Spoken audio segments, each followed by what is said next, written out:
tiada yang sukar dan tiada yang mustahil di dalam nama Yesus.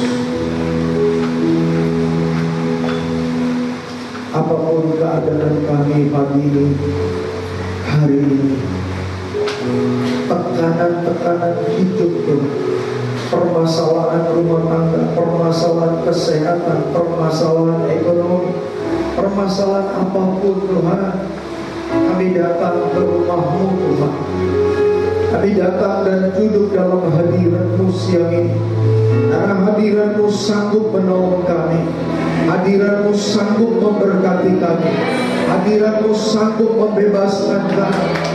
Oleh karenanya siang hari ini kami bertekuk lutut di bawah salib-Mu, kami bertekuk lutut di bawah kaki-Mu, karena Engkau adalah pembuat yang tidak mungkin menjadi mungkin.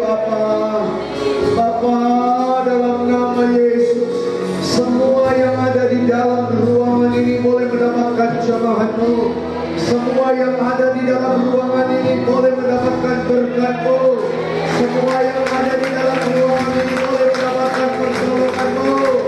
Haleluya. Oleh karena satu nama itu, nama Yesus Kristus. Nama Yesus Kristus. Nama Yesus Kristus. Nama Yesus Kristus itulah yang kami sanjung dan kami eluk-elukkan. Buka telinga, mata, pikiran, hati kami, agar kami menampung kebenaran firman-Mu siang hari ini. Sehingga kami tahu bagaimana berkomunikasi dengan Engkau, bagaimana caranya berhubungan dengan Engkau, bagaimana caranya menggunakan otoritas yang ada di dalam nama-Mu Bapa. Tidak ada satu yang Kau lewati. Setan, iblis, roh jahat, penguasa di udara yang menulikan telinga, pikiran, hati orang, aku perintahkan dalam nama Tuhan Yesus Kristus, hanya keluar dan pergi. Karena kebenaran firman Allah bagaikan api dan pedang yang bermata dua, yang ditaburkan keluar karena ditutup oleh roh kebangkitan. Yesus Kristus masuk dalam setiap hati, memisahkan sop-sop daripada tulangnya. Terima kasih Bapa, dalam nama Tuhan kami Yesus Kristus. Yang percaya sama-sama kita katakan amin. Shalom. Persilakan duduk Bapak Ibu.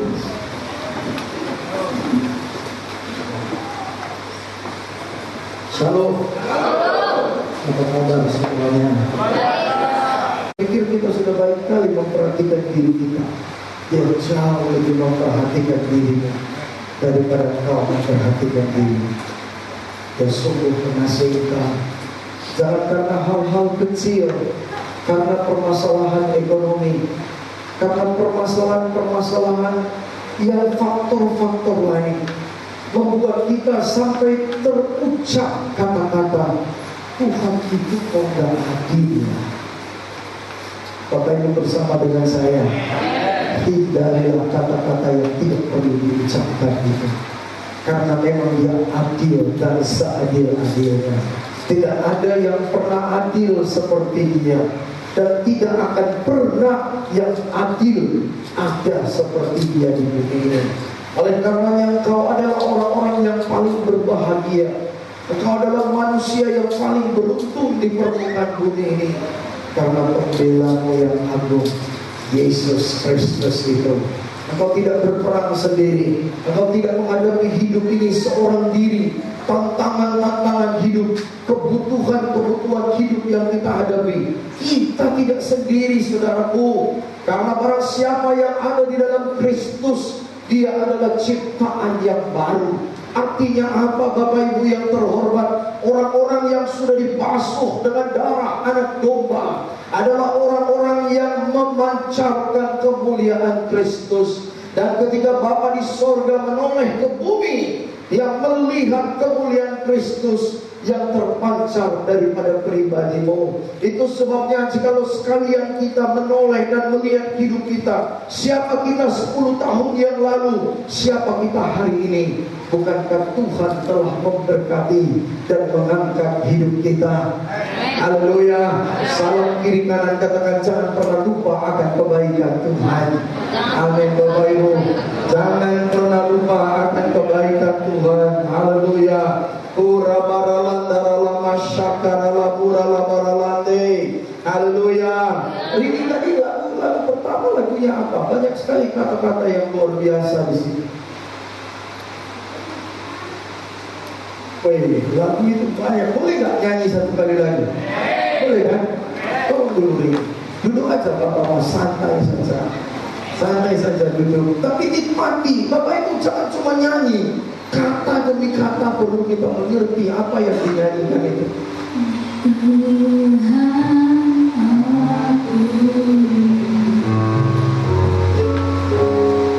Bukan ini maksud saya. Waktu lagu pujian, waktu puji-pujian tadi, lagu pertamanya apa? Hah? Ya, itu. Waktu puji-pujian tadi. Tahu? Kata-katanya nikmati, saudara. Luar biasa. Tuhanku maha besar. Ya, itu dia. Maha besar, lebih besar daripada uang yang saudara perlukan. Tuhanku maha besar, Tuhanku maha kuasa, Raja segala raja. Bentar. Percayalah dengan Tuhanmu yang maha besar. Apapun persoalan yang sedang kau bawa hari ini, Tuhanmu lebih besar. Kalau belum dapat kerja, Tuhanmu lebih besar dari pekerjaan, sehingga kau pasti dapat kerja pulang dari tempat ini. Kalau hari ini kau sedang dihambat oleh bosmu, Tuhanmu lebih besar. Pasti bosmu, ketika kau berdoa di tempat ini dengan pujian ini, bosmu di sana hatinya dijamah Tuhan. Haleluya, haleluya, haleluya, haleluya. Tuhanku maha besar. Tuhanku maha besar, Tuhanku maha kuasa, Raja segala raja. Yes, amin. Nyatakan kegoyakan, nyatakan kegalakan, dari hidup dan berkuasa.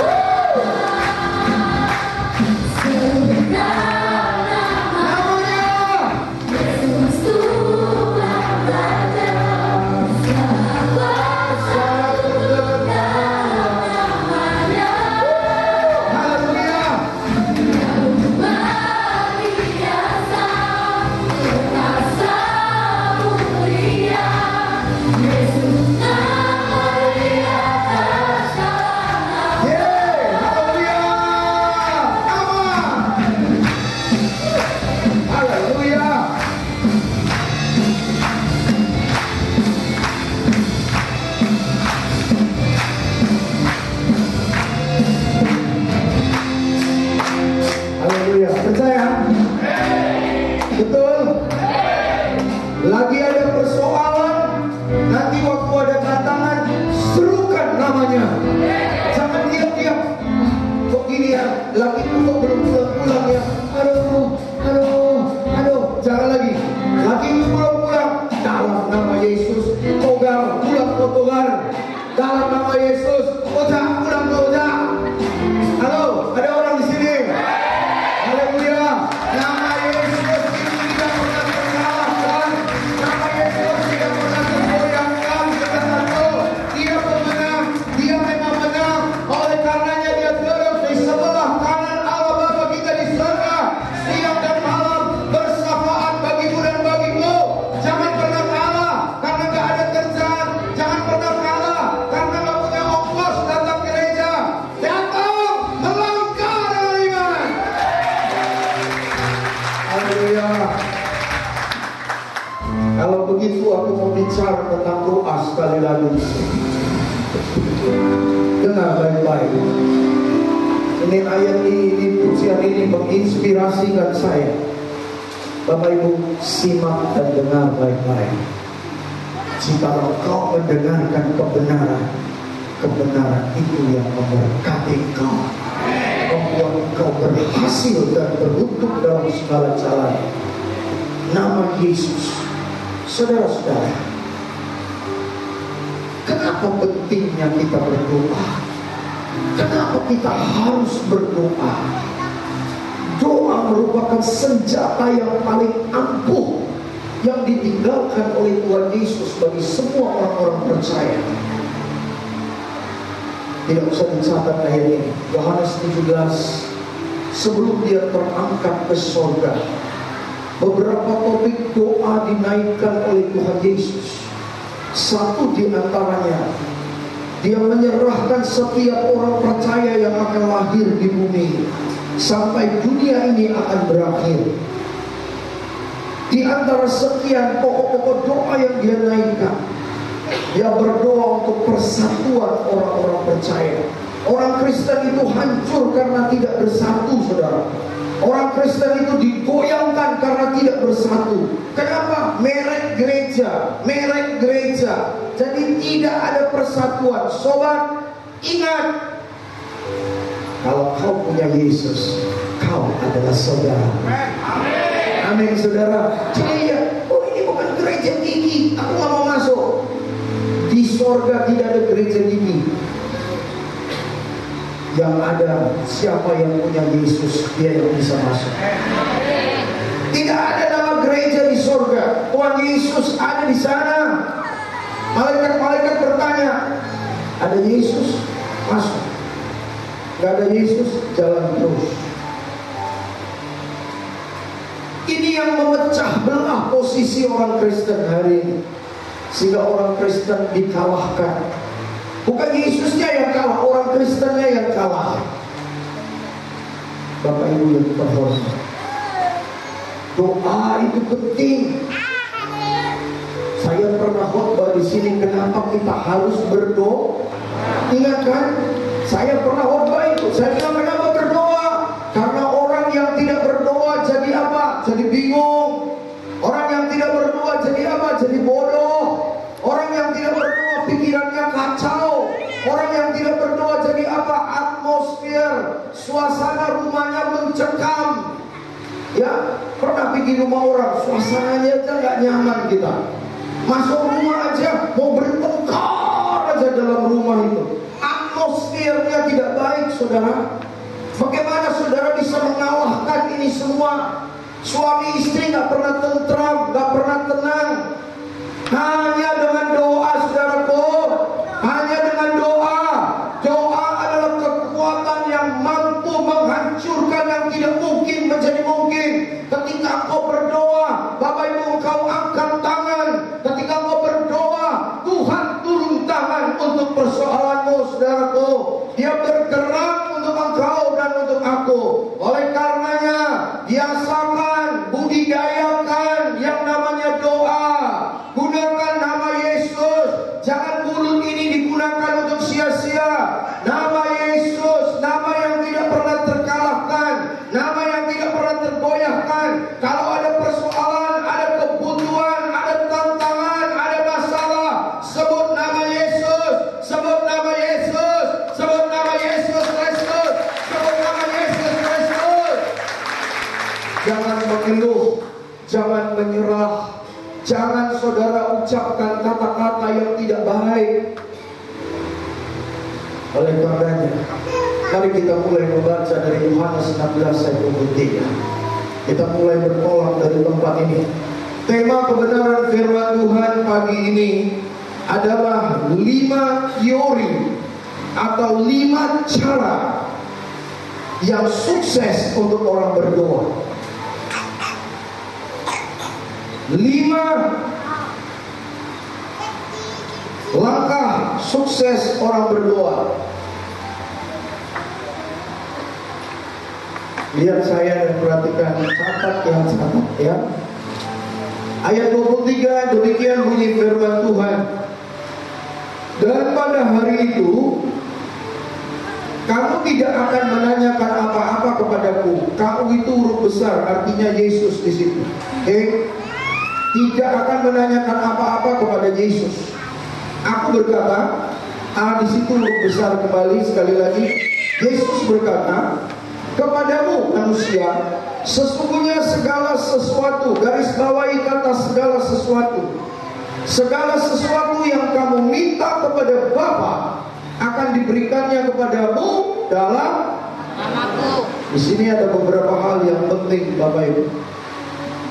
Ayat ini diucapkan Tuhan Yesus. Belajar, lihat supaya kau mengerti, bukan cuma datang gereja. Oke? Ayat ini diucapkan oleh Tuhan Yesus beberapa saat sebelum dia terangkat ke surga. Sebelum dia terangkat ke surga, dia mengucapkan ayat ini kepada para murid. Dia mengajarkan mereka berdoa. Bagaimana kalian harus berdoa? Caranya bagaimana berdoa? Dia bilang, kamu tidak tanya apa-apa pada aku. Berkata kepada sesungguhnya. Apa kata sinonim bahasa Indonesia sesungguhnya? Sebenarnya, kan begitu ya. Sebenar-benarnya segala sesuatu yang kamu, segala sesuatu itu apa? Mau kawin, kan masuk dalam kategori itu kan? Perempuan yang belum kawin, laki-laki yang belum kawin mau cari jodoh, masuk di situ. Masuk. Mau kaya, masuk di situ. Yang belum dapat kerja, masuk di situ. Suaminya pulang nggak balik-balik, masuk di situ. Apa saja, segala sesuatu yang kamu minta, jangan minta sama Tuhan Yesus. Minta kepada siapa? Kepada Bapa. Akan diberikannya kepadamu. Tapi mintanya, bagaimana mintanya katanya? Bagaimana? Dalam. Jadi begini, dengar supaya kau mengerti. Yesus menjadi garansi untuk permintaan saudara dan permintaan saya. Yesus itu yang didengar oleh Allah Bapa di sorga. Orang Kristen tadi dalam ibadah pembukaan kita, gereja kita mengucapkan apa? Aku percaya kepada Allah Bapa, aku percaya kepada Allah Putra, aku percaya kepada Allah Roh Kudus. Amin, saudara-saudara. 3, 1 dia. Ibarat suami istri ketika diberkati, 2 menjadi 1. Gak ada rumusnya di dunia ini. Albert Einstein belum menemukan rumus itu. Halo, masih di sini? Jadi kalau kau punya persoalan, mulai hari ini jangan banyak mengeluh. Berdoa kepada Bapa di surga dan pastikan dalam nama Tuhan Yesus Kristus menceraikan doa saudara. Akhiri doa saudara, karena Bapa di surga hanya mendengar nama Yesus Kristus, tidak ada nama lain. Kisah Para Rasul pasal 4 ayat 12, tolong di layar dibantu cepat. Ya, Kisah 4 ayat 12, satu orang tolong bantu baca saya yang cepat-cepat. Kisah 4 ayat 12, haleluya.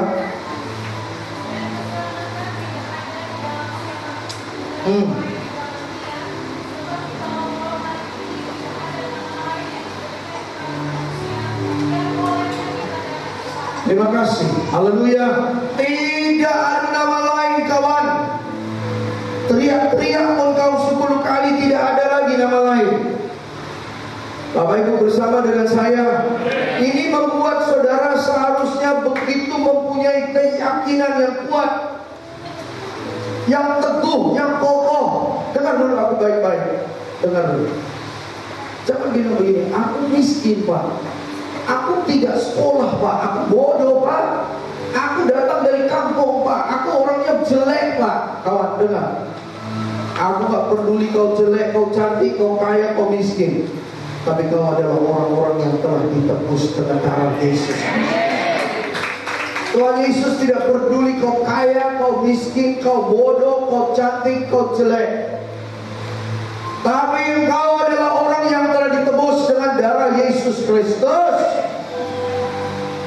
Orang bodoh pun bisa dijadikan pintar, orang miskin pun bisa dipercaya jadi kaya.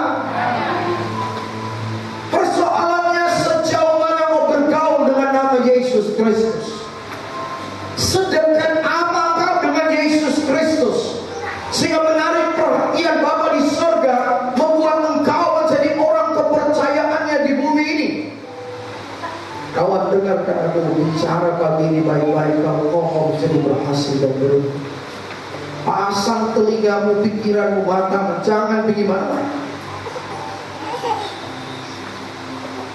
Percuma kita jadi orang Kristen, Bapak Ibu, kita tidak punya satu pengaruh di dalam hidup ini. Maksudnya apa, Bapak Ibu? Ketika Tuhan Yesus ada di bumi, dia cuma kerja 3 tahun. 3 tahun mempengaruhi bumi, saudara. Bapak Ibu bersama dengan saya, hari ini berapa miliar populasi dunia itu orang Kristen? Hanya 3 tahun jam kerjanya. Muridnya gak banyak, cuma 12. Di antara 12, 1 alias jogal, pengkhianat. Masih bersama dengan saya? Kalau masih ada roh-roh pengkhianatan itu buang. Ingat, Yudas Iskariot adalah contoh terbaik seorang pengkhianat tidak mendapat bahagia dalam kerajaan surga. Pengkhianat tidak akan bisa punya tempat dalam kerajaan surga. Baik mengkhianati secara perkataan, baik mengkhianati dalam, perhatikan hidupnya. Dia boleh ke gereja, hidupnya tidak pernah naik, hidupnya tetap turun sampai kandas ke bawah. Seperti Yudas, sampai dia tergantung di atas kayu, membunuh diri. Dan jangan pernah lupa, orang yang bunuh diri tidak ada tempat dalam kerajaan surga. Bapak Ibu yang terhormat, engkau adalah orang-orang kepercayaan Tuhan. Untuk menarik kepercayaan Tuhan, hiduplah di dalam doa. Bapak Ibu, bicara doa itu memang gampang, tapi melakukannya ini susah, saudara. Bicara itu gampang. Pernah nggak lihat waktu tertekan, nggak ada uang belanja, dari mana pun nggak ada uang lagi, masih bisa berdoa nggak? Atau pikirannya kacau, nggak bisa bikin apa-apa lagi, stres. Lalu mulai saudara berkata, gimana ini, aku udah bergereja, aku mengembalikan perpuluhan, kata Pak Doni, mengembalikan perpuluhan. Bapak Ibu, saya baru menggali Alkitab, dan saya temukan ada 5 jenis pemberian.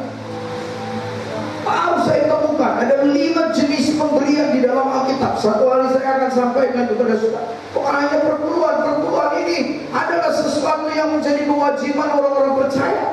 Orang Kristen yang belum mengembalikan perpuluhan adalah orang Kristen yang digerogoti oleh setan. Setan berkuasa atas ekonomi dia, setan berkuasa dalam semua kehidupan dia. Walaupun dia pergi ke gereja, jangan pikir saudara Anda pergi ke gereja. Kedua, orang yang tidak mengembalikan perpuluhan adalah orang yang belum dewasa. Hanya orang dewasa yang bisa memikul tanggung jawab dan melakukan tanggung jawab cintanya kepada Tuhan. Dia berani mengembalikan apa yang menjadi haknya Tuhan. Bapak Ibu, ini tidak ada apa-apanya. Ada 5 contoh dalam Alkitab ini. Saya baru temukan 5. Memberi, karena surga juga memberikan contoh memberi. Masih di sini, saudara-saudara. Yesus itu pemberian bagi saudara dan saya. Sehingga itu harus kita teladani. Orang Kristen harus meneladani. Tidak ada orang terlalu miskin untuk tidak bisa memberi. Tidak ada orang sampai tidak bisa makan. Orang Kristen tidak seperti itu. Karena itu janji Tuhan, anak cucu keturunan orang-orang benar akan diberkati Coba ingat, waktu datang dari kampung punya apa? Sekarang sudah punya apa? Halo, ada orang di sini? Jangan marah kalian sama aku ya. Aku ingin kalian menjadi orang yang berhasil. Pertama sekali kalau berdoa kepada Bapa di surga. Jangan pernah lupa kekuatan nama Yesus, nama yang tidak terkalahkan, nama yang tidak tergoyahkan oleh karena goncangan ekonomi, oleh karena stres, oleh karena himpitan hidup, tantangan hidup. Tidak tergoyahkan nama Yesus. Kalau kau mau menjadi pemenang, sebut nama Yesus. Nomor 2, kita buka Markus 11 ayat 25.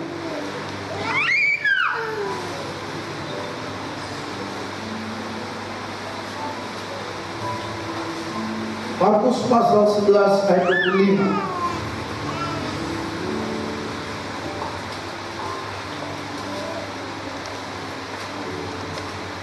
Dapat? Boleh baca? Bisa baca? Sama-sama. 3, ya. Maaf, salah. Ayat 24. Salah. Minta maaf. Ayat 24. 3, ya. Karena itu aku berkata kepadamu, apa saja yang kamu minta dan doakan, percayalah bahwa kamu telah menerimanya, maka hal itu akan diberikan kepadamu. Karena itu aku berkata kepadamu, apa saja, sekali lagi. Tadi kata segala sesuatu. Di sini apa saja, Bono? Apa saja? Amin. Kalau Butet belum lahir sama si Ujo, apa saja minta. Orang yang belum punya anak, gak dikasih sampai sekarang, minta. Kalau sudah minta, ada amin saudaraku. Minta. Sudah minta, ngapain? Doakan. Percaya setelah didoakan. Jangan udah doa, gak percaya. Iya kan? Udah doa, percaya. Aku bosan tinggal di rumah kontrak, Tuhan. Minta rumah untuk kami, anak istriku, supaya gak bayar kontrak lagi. Udah minta kan? Lalu apa katanya? Doakan. Di gereja ada doa gak? Kalau di rumah doa sendiri pas mau doa, modul capek. Di gereja ada doa. Hari Rabu jam 7 di lantai 2. Sebulan sekali ada doa semalam-malaman di tempat ini. Satu bulan aja. Cuma 4 jam aja doa gitu. Ya, doa. Minta rumah. Kontrak-kontrak habis semua. Amin. Halo. Haleluya. Kontrak tahun 2014 tutup buku. Sudah itu percaya. Kalau nggak percaya nggak bisa. Bahwa kamu telah, maka hal itu akan diberikan. Maksudnya apa? Kalau Anda kan begini, sudah doa untuk beli sapu tangan. Betul? Ini contoh sederhana. Minta doa, percaya. Sudah itu berlagaklah seperti sudah dapat. Bahasa kasarnya ini kan berlagaklah kita dapat. Waktu tangan ini dibikin ke sini, percayalah itu sapu tangan. Macam sapu tangan bikin. Haleluya, dalam nama Yesus. Dalam nama Yesus. Itulah iman. Iman itu melihat yang tidak ada menjadi ada. Jadi saudara tidak ada sapu tangan di tangan, keringan. Saudara kan sudah minta, saudara sudah doakan, saudara sudah percaya. Kalau sudah percaya, berlagaklah seolah-olah sapu tangan sudah di tangan. Bertindaklah seolah-olah tutup buku 2014 rumah kontrak.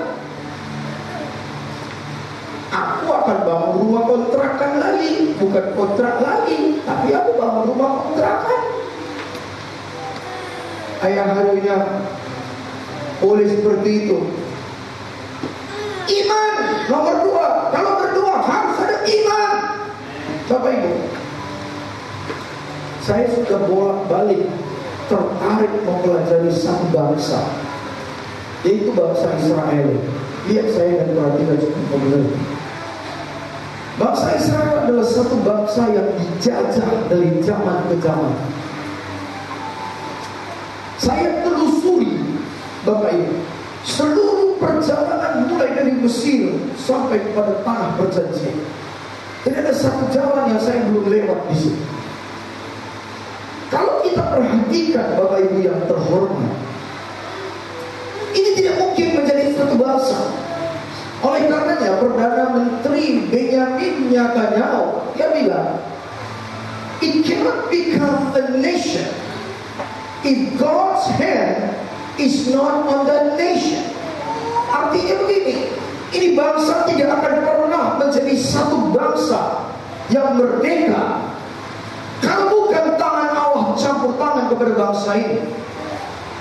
Oleh karenanya siang hari ini, kawan, tidak mungkin mereka bisa dijajah, diperbudak. Tapi Bapak Ibu tahu, kitab Daniel membicarakan tentang nubuatan 70 tahun mereka ada di masa pembuangan.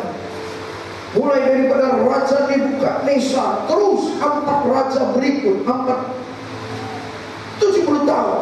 Bagaimana mereka akan dilepaskan? Nubuatan itu mereka percaya. Mereka menanti tahun rahmat Tuhan. Mereka menanti pelepasan. Jadi begini Bapak Ibu, kalau orang sudah jadi budak, dilepas pun dia mentalnya masih mental budak. Tapi orang ini tidak seperti itu. Bapak Ibu bersama dengan saya, mentalnya nggak mental budak lagi. Begitu dia dilepas, dia betul-betul merdeka. Dia tahu itu kemerdekaan, karena ketika dia dijajah, dia diperbudak, mentalnya bukan mental budak, hatinya mau melihat kemerdekaan dan pertolongan dari Tuhan. Orang Kristen banyak, dia berdoa, cuma berdoa, pergi gereja, tapi dia tidak percaya bahwa Tuhan akan menjadikan dia menjadi kepala dan bukan menjadi ekor. Dia tidak percaya bahwa Tuhan akan mengangkat hidupnya dari satu kemuliaan pada kemuliaan berikut. Cuma kata-kata selumbar yang diucapkan. Alkitab berkata, kita harus berlaku di dalam hidup kita. Berlagak, bergaya. Pernah seorang penjahat di Inggris dimasukkan ke dalam penjara. Sudah di dalam penjara pun dia jadi raja di dalam penjara.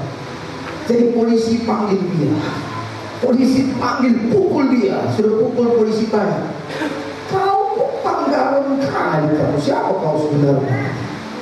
Mengerti maksudnya? Sombong kali kau benar. Siapa kau? Dalam penjara pun dia sombong kali dia.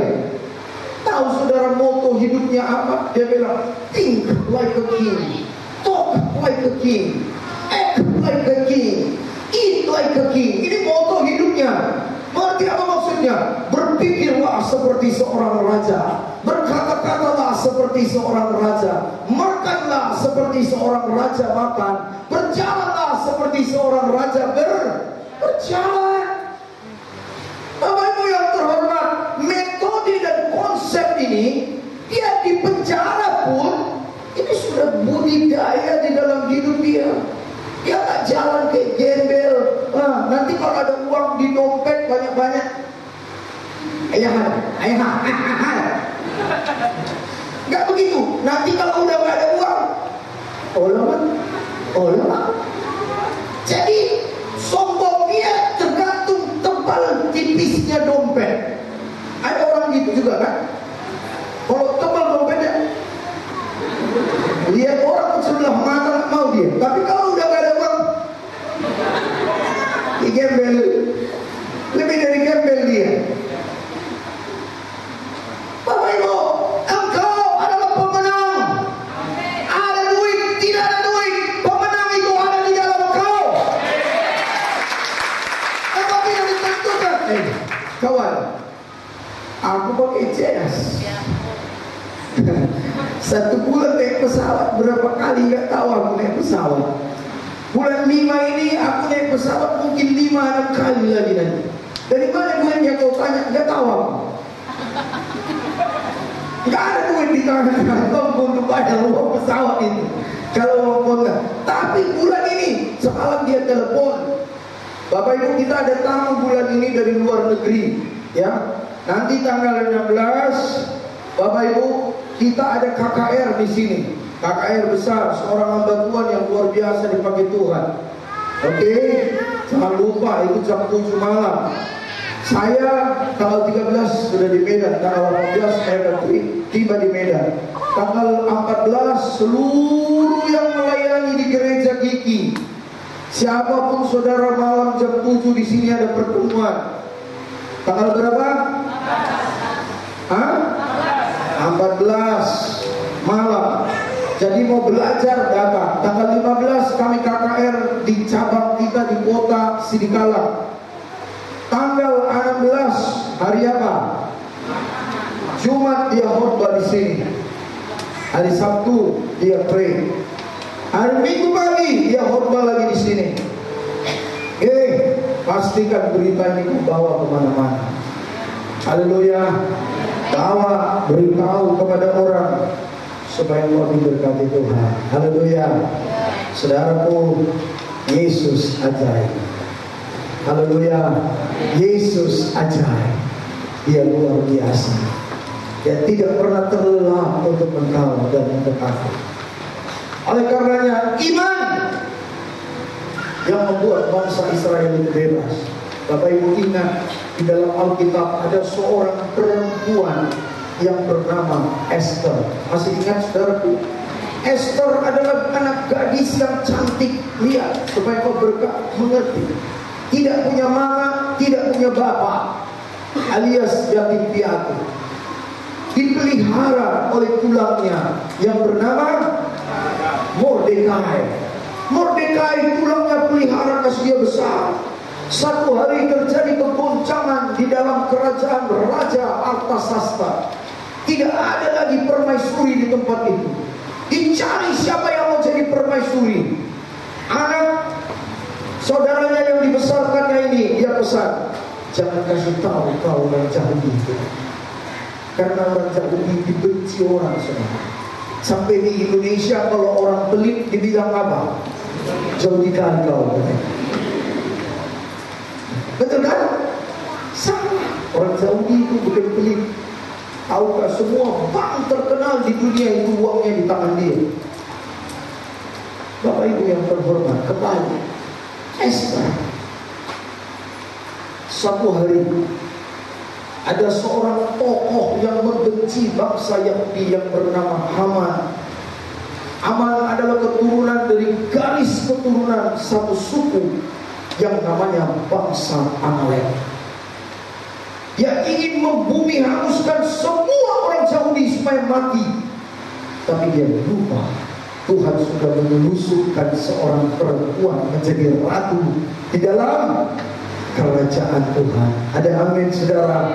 Oleh karenanya jangan anggap perempuan remeh lagi.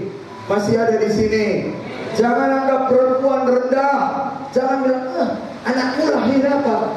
Perempuan.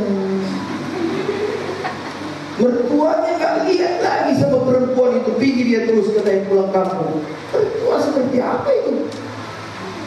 Karena dia tidak tahu Tuhan. Di dalam Alkitab banyak perempuan yang dipakai menjadi perempuan yang hebat dan luar biasa. Tahukah saudara? Ingat ketika Tuhan ketemu dengan seorang pelacur di sumurnya Yakub. Dia datang mau menimba air, dia ketemu Yesus. Dalam dialog antara Yesus dan dia, Yesus bilang, ya suamimu sekarang itu bukan suamimu, itu suami orang katanya.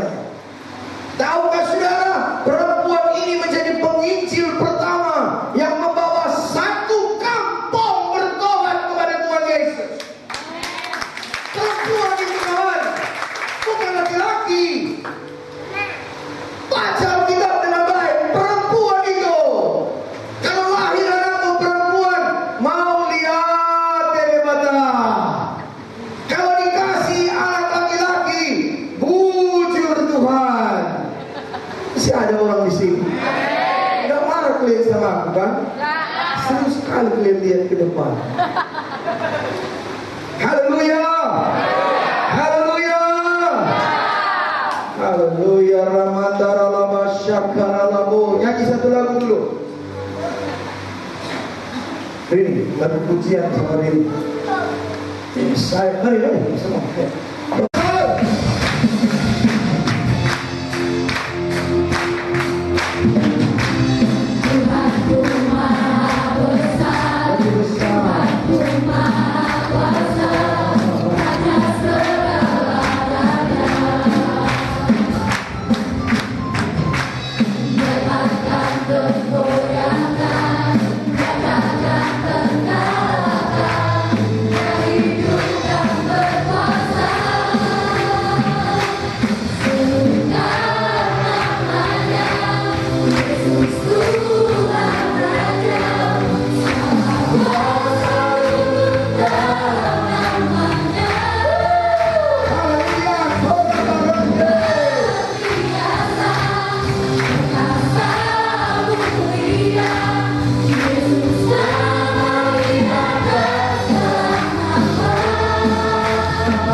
Tuhan, saudaraku. Haleluya. Punya iman, saudaraku. Haleluya. Nomor 3 ayat 25. Ayat 25, Markus 11:25. Mari, ayat 25. Sama-sama baca boleh, catat saja, baca. 3, ya. Dan jika kamu berdiri untuk berdoa, apabila kamu sekiranya ada orang sesuatu dalam hati kamu terhadap seorang, percaya bahwa kamu di surga mengampuni kesalahan-kesalahanmu. Jelas. Jika kamu berdiri untuk berdoa, apa dulu? Ampuni doa tubuh, doa sahuta, doa apa lagi? Ampuni siapa saja, walaupun bukan doa. Barang sesuatu dalam hatimu terhadap seseorang, supaya juga Bapamu yang di sorga mengampunimu. Haleluya. Bapamu di sorga mengampuni. Jadi jangan ada dendam, sakit hati, pahit hati, gak bisa mengampuni. Oh, kalau lakiku ini sampai mati gak ampun. Mati. Gak bisa lagi mengampuni dia. Sudah gak mungkin lagi. Jangan. Kita pun orang-orang yang diampuni, betul gak? Jadi begini Bapak Ibu, apapun salah kita, yang kita berdua dosa yang kutemukan yang gak bisa diampuni. Satu, menghujat Roh Kudus. Yang kedua, tidak tertulis, tapi faktanya pengkhianat tidak masuk dalam maksud setan. Jadi Bapak Ibu, jangan mengkhianat. Tidak ada ampunannya juga kalau mengkhianat. Tapi salah apa saja orang sama kita, ditipunya uang kita, dibohonginya kita, dijelekinya kita, dia apa saja dia buat, ampuni saja. Oh, nggak bisa gitu Pak. Enak kali dia. Enak kali dia diampuni.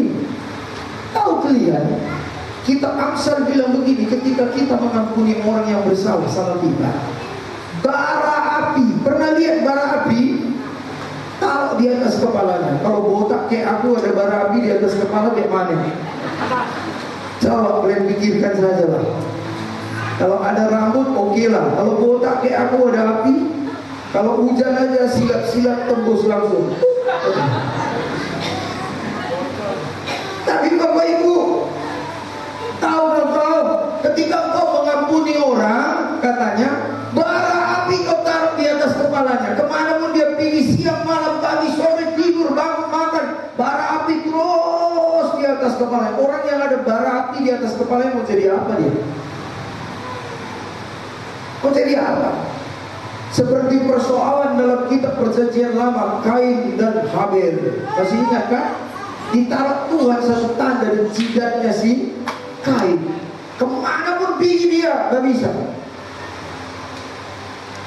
Sama Bapak Ibu. Jadi kalau ada orang bikin salah, ampuni dia. Jangan bikin pertandingan sama dia. Biarin saja dia bikin. Makin dia bikin makin dalam. Pernah dia lumpur hidup. Tahu kan, makin goyang makin dalam, makin goyang makin dalam, makin goyang makin dalam. Tapi kita kan apa? Kita pikir, dia beli TV baru lagi nih. Sakitnya orang dari Honda beli mobil dia. Jangan lihat rezeki luar, setan pun bisa kasih rezeki. Ada orang di sini, setan pun bisa kasih. Kan dia datangi Tuhan Yesus. Kalau kau Tuhan, pertama apa? Robah batu menjadi roti. Kalau kau Tuhan, lemparkan dirimu dari hubungan baik Allah. Tuhan Yesus mau dicobai. Setan itu, tahu kan? Setan itu jangan takut. Tapi dia takut sama saudara karena di dalam saudara ada Kristus. Kristus, darah Yesus. Ingat saudara, ketika orang Israel ada di Mesir, setiap ambang pintu rumahnya dipasang apa? Darah. Setiap saudara dibeli dengan darah, bukan dengan barang yang fana. Ada lagu itu. Ada, boleh nyanyi lagu itu. Rini siap-siap, ya. Bukan dengan barang yang fana, emas dan perak. Kalau belinya pakai emas dan perak, orang kaya saja yang bisa beli. Saudara dan saya tidak mendapat bahagia. Tapi Bapak Ibu, yang namanya mengampuni, ampuni saja, nggak ada ruginya. Haleluya. Jangan cemburu lihat orang jadi kaya. Nggak usah. Itu giliran dia, besok giliranmu. Ya kan? Aku baru-baru ini aku khotbah di satu gereja di Jakarta, di Fatmawati. Jadi siap aku khotbah, pendetanya bawa aku ke ruangan pastori, kasih makan, kasih minum. Jadi dia bisik-bisik karena mejanya panjang, orang duduk, dia bisik. Pak pendeta, tadi ada orang sumbang 10 miliar untuk bangun gereja. Jantungku berdebar mendengar itu. Aku bangun gereja di belakang, tak ada yang sumbang-sumbang sampai hari ini gak siap-siap. Dia bilang, satu orang saja kasih 10 miliar untuk bangun gereja. Saya mau bangun 7 lantai ke atas. Ku pegang pahanya. Dalam hati ku bilang, ini hari giliranmu, besok giliranmu.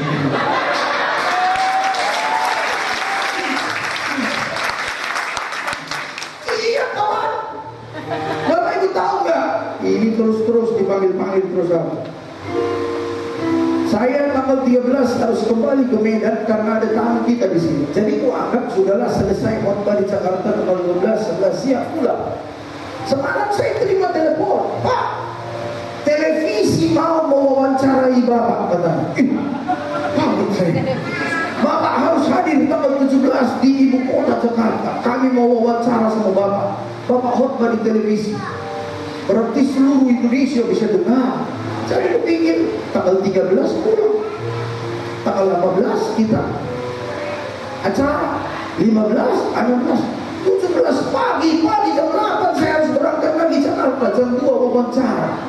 Saya tanya sama dia, televisi 5 juta orang nonton khotbah ini katanya tiap bulan. Saya bilang, oke, saya datang Bapak. Dari mana uangnya beli tiket lagi? Tak bodoh Mama. Cuma mulutku yang bilang, I am coming, aku datang Pak. Bapak Ibu bersama dengan saya. Tuhanmu itu lebih besar. Itu percaya, tidak lihat, tidak nampak, percaya. Oke. Tuhan Yesus pun kasih perkataan sama kita. Kita ketemu nanti di awan-awan dan haleluya. Haleluya. Berangkat aja tanggal 17. Saya telepon kawan, tanggal 18 ada kawan bilang, woi, mau khotbah lagi ya di gereja kami. Iya. Tanggal 19 pulang. Hanya untuk wawancara. Dari mana ditanya? Enggak tahu aku. Kalau ditanya-tanya enggak ngerti aku. Istriku pun tanya sama aku, enggak bisa menjawab sama dia. Dari mana bayar uangnya? Enggak tahu aku butet. Aku bilang. Enggak tahu aku. Anakku di belakang si cewek, dia udah komplain sama aku. Dia bilang, Daddy tidak pernah di rumah. Terus pergi terus. Selagi masih kuat, beritakanlah Injil kepada semua. Amin, saudaraku. Karena di dunia ini ada musim. Ada musim buah jambu, ada musim buah mangga.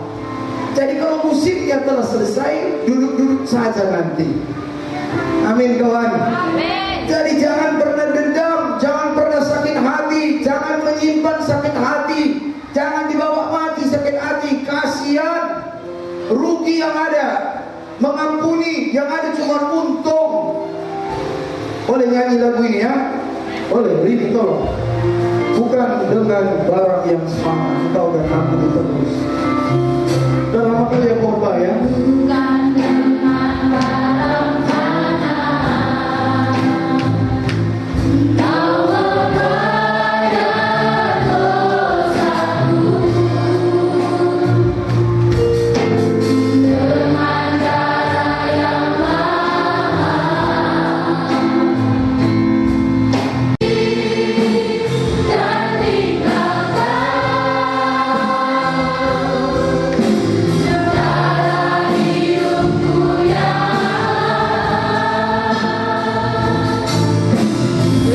semuanya sia-sia dan tak berarti lagi.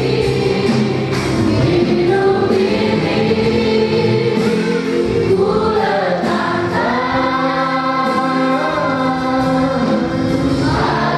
mesbahmu yang jadilah padaku seperti yang kali ini. Hidup ini Ku letakkan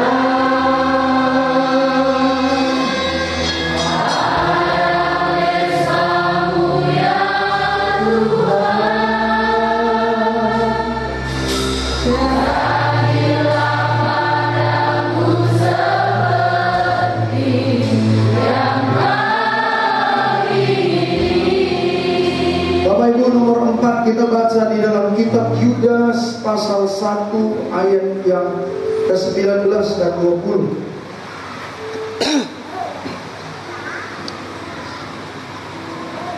Mungkin ayat 20 nya ada ya. Kita baca ayat 20 Bapak Ibu sama-sama. 3 ya. Akan tetapi kamu, saudara-saudara yang dikasihi, bangunlah dirimu sendiri di atas dasar imanmu yang paling suci dan berdoalah dalam Roh Kudus. Berdoalah di dalam Roh Kudus. Bapak Ibu dengar, manusia itu ada roh. Amin saudara. Manusia yang sesungguhnya itu roh. Baru ada jiwa. Jiwa dibagi lagi bagiannya. Kemudian ada tubuh. Tubuh ini sarung. Mengerti Bapak Ibu? Tubuh ini adalah sarung dari roh. Jadi kalau manusia itu udah mati, yang bilang dia mati atau mayat orang lain, dia nggak tahu. Mengerti kan? Jadi selagi nafas masih dikandung badan, orang itu manusia. Tapi nafasnya tak berfungsi lagi, dia udah jadi mayat. Bapak Ibu, manusia itu pada hakikatnya adalah roh. Roh ada 3 jenis. Ada namanya roh Allah, ada namanya roh setan, ada namanya roh manusia.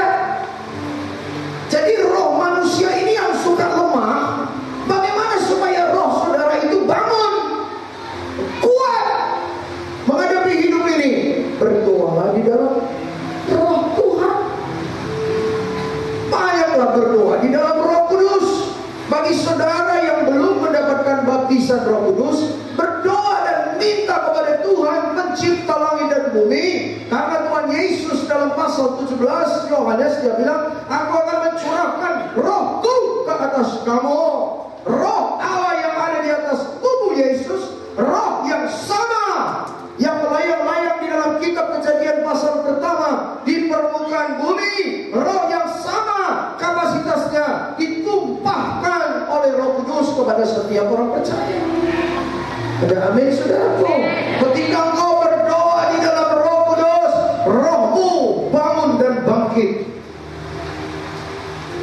Dalam Alkitab ada 3 jenis baptisan. Satu baptisan itu disebut baptisan apa? Baptisan air, betul? Betul? Halo? Baptisan air itu apa? Lambang pertobatan. Jadi kalau dia bilang dia bertobat, ya dibaptis. Apa maksudnya? Yang lama dikubur, yang baru telah datang. Amin saudara. Itu adalah lambang. Kemudian disebut hari Pantekosta. Pantekosta bukan cuma gereja Pantekosta yang boleh. Semua orang yang mengakui Yesus Kristus adalah Tuhan, dia boleh mendapatkan baptisan Roh Kudus. Apa tanda-tandanya orang dibaptis dengan Roh Kudus? Kisah Para Rasul pasal yang kedua. Itu adalah bukti gereja mula-mula. Ketika mereka dipenuhi dengan Roh Kudus, mereka ditandai dengan satu warna. Mereka mulai berkata-kata dengan bahasa-bahasa yang baru, bahasa yang tidak mereka mengerti dan mereka kenal. Bahasa itulah yang membangun roh manusia. Ada amin saudaraku. Yang ketiga jenis baptisannya, Alkitab berbicara baptisan yang ketiga adalah baptisan api. Ketika engkau semakin dahsyat di dalam Tuhan, api Roh Kudus yang membaptis engkau seperti api yang membawa Henokh naik ke surga. Bapak Ibu bersama dengan saya, itu engkau akan temukan ketika engkau ada dalam jenjang-jenjang urapan yang tinggi, api itu datang turun di atas saudara. Haleluya, haleluya saudaraku. Jadi kalau engkau berdoa di dalam roh, apa gunanya? Pertama, roh manusia saudara itu terbangun menjadi kuat. Kedua, Bapak Ibu, ada banyak manfaat orang berdoa di dalam Roh Kudus. Kedua, Bapak Ibu ingat, dalam 1 Korintus pasal yang ke-13, Paulus menuliskan surat dan berkata, sekalipun engkau mengerti bahasa-bahasa malaikat, kawan, ketika engkau berdoa di dalam Roh Kudus, di dalam roh, engkau melepaskan malaikat-malaikat Tuhan bekerja di atmosfer, di permukaan bumi ini. Ketika engkau berdoa di dalam roh, malaikat berbondong-bondong dari surga turun ke bumi, memerangi kekuatan-kekuatan yang tidak kelihatan, memerangi setiap penyembah berhala, memerangi perdukunan-perdukunan, mantra-mantra yang dipakai. Ketika engkau berdoa di dalam roh, malaikat Tuhan dengan leluasa bekerja. Ada haleluya, haleluya. Banyak sekali manfaat di dalam roh kalau saya bisa bicara dan beritahu kepada saudara. Amin. Itu poin yang keempat. Poin yang kelima, ketika engkau berdoa, saudara-saudara pastikan. Ya, nomor 5. Tadi berdoa dalam roh. 4. 5. Kita baca kitab Kejadian pasal 18 ya. Coba Ibu Dewi bantu bilang dulu ayat berapa? 18. Siapa? Abraham berdoa untuk kota Sodom dan Gomora. Saya tidak salah mulai 15 ya, 14 ya. 16 ya. Tolong 16, 18, 16. Ya, nomor 5 ya. 16. Oke, dengar. Lalu berangkatlah orang-orang itu dari situ dan memandang ke arah Sodom. Dan Abraham berjalan bersama-sama dengan mereka untuk mengantarkan mereka. Terus berpikirlah Tuhan. Coba kalimat ini bagaimana? Berpikir katanya Tuhan sebentar. Apakah aku akan menyembunyikan kepada Abraham apa yang hendak kulakukan ini? Terus, bukankah sesungguhnya Abraham akan menjadi bangsa yang besar serta berkuasa? Bapak Ibu mengerti ini kata-kata? Ini akan melahirkan satu konsep kepercayaan Allah. Berarti Abraham ini orang kepercayaan sampai Tuhan tidak mau menyembunyikan satu rahasia di hadapan dia. Tuhan berpikir bangsa yang besar serta berkuasa, dan oleh dia segala bangsa di atas bumi akan mendapat berkat. Oleh dia. Kenapa? Abraham adalah bapak orang beriman. Teruskan. Sebab aku telah memilih dia supaya diperintahkannya kepada anak-anaknya dan kepada keturunannya, supaya tetap hidup menurut jalan yang ditunjukkan Tuhan. Itu sebabnya sekolah minggu penting, kawan. 1 kali 1 minggu yang kita bawa anak kita ke gereja. Jangan lupa, jangan tahan di bawah anak-anak yang sudah bisa mendengar firman Tuhan. Kalau sudah bisa TK, dia naikkan ke atas supaya dia belajar firman Tuhan. Bapak Ibu, kita hanya 1 kali seminggu. Lihat orang agama-agama lain, tiap hari undang datang ke rumahnya, belajar bahasa-bahasa yang lain. Saudaraku, engkau Tuhanmu terlalu luar biasa. Dia bukan cuma Tuhan yang mengerti satu bahasa, dia mengerti semua bahasa. Bahasa Batak Toba, bahasa Malungun, bahasa Pangkak, semua apa saja bahasa. Itulah hebatnya Tuhanmu itu. Bukan cuma satu bahasa. Mengerti? Tuhanmu luar biasa. Bukan cuma satu bahasa kalau kau berdoa.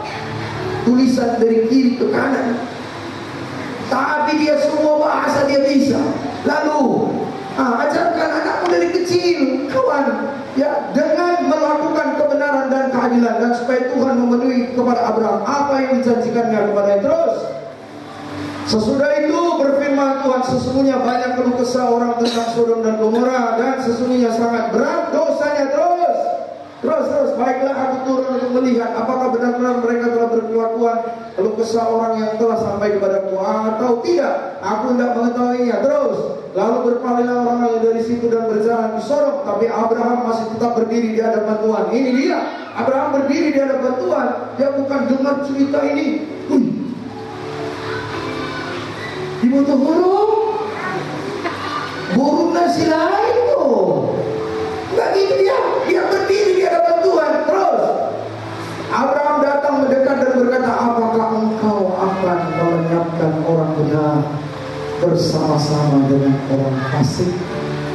Terus bagaimana sekiranya ada 50 orang benar dalam kota ini? Apakah engkau akan melenyapkan tempat itu dan tidakkah engkau mengampuninya karena kelima puluh orang benar yang ada di dalam itu? Maksudnya begini, saudara. Ketika kita berdoa, poin yang kelima, itu namanya berdoa syafaat. Doa syafaat itu apa? Doa syafaat itu, ini contohnya, Abraham tidak berdoa untuk diri dia. Abraham berdoa untuk kepentingan orang lain. Itulah namanya doa syafaat. Doa syafaat itu berdoa untuk kepentingan orang lain, bukan untuk kepentingan diri kita. Ini hanya bisa dilakukan oleh orang-orang yang sudah dewasa rohani. Dia tidak, kalau berdoa, Tuhan amang guruku, Tuhan istriku, Tuhan anakku, Tuhan kontrak rumahku, Tuhan sudah, Allah, sudah. Gak pernah berdoa untuk orang lain. Tuhan, bagaimana anak-anak Ismail itu, Tuhan, supaya mereka selamat. Halo, ada orang di sini. Bagaimana? Maafkan, saya tidak bermaksud agama, tidak. Itu merupakan tanggung jawab saudara dan tanggung jawab untuk memberitakan Injil. Yesus berkata dalam pasal 14 dalam Yohanes, akulah jalan, kebenaran dan kehidupan. Yesus yang kita beritakan, Yesus yang kita sampaikan, jangan cuma sama orang Kristen saja,